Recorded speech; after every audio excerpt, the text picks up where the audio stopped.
Welcome back, everybody. All right, so let's take a quick look at why the variable is in the function and why it is not outside the function, okay? So if we go ahead and we just copy or cut this out and paste it here, and you can see that if we type in 23 or even, anything like awesome like this, it doesn't work. And you're thinking, well, why is that? Well, first of all, there's this idea of something called scope, okay?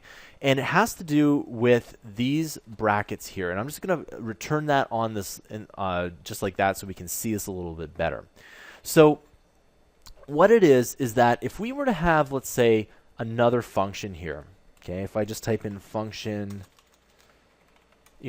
fun, okay? And I type in,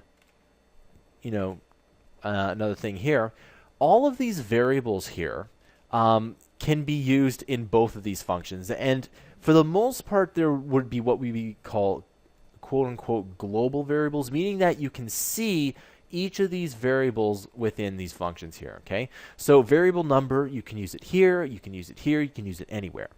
When you put it inside a curly bracket at any given time, it doesn't matter if it's a function or another kind of computer programming tool that we need, for example, like a for loop, if we put a variable inside there, that means you can't see it out there. So change text variable is not able to see this outside here. Now, the reason why it works in here and the reason why it doesn't work out here is because this document.getElementID can only be used in a function.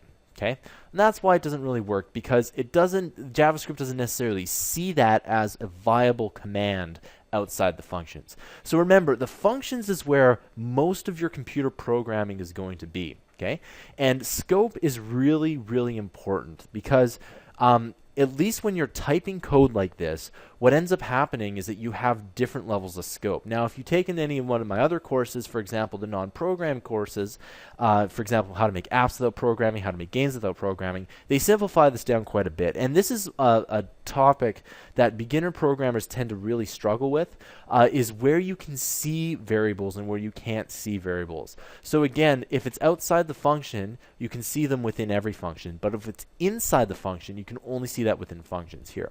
Now, right now, there's only two levels. There's a global, which is these up here, and a local, which is in the function. And again, there could be more. So it's better to think of these as just these two kinds of variables at this point in time. All right, I'll see you guys in the next tutorial.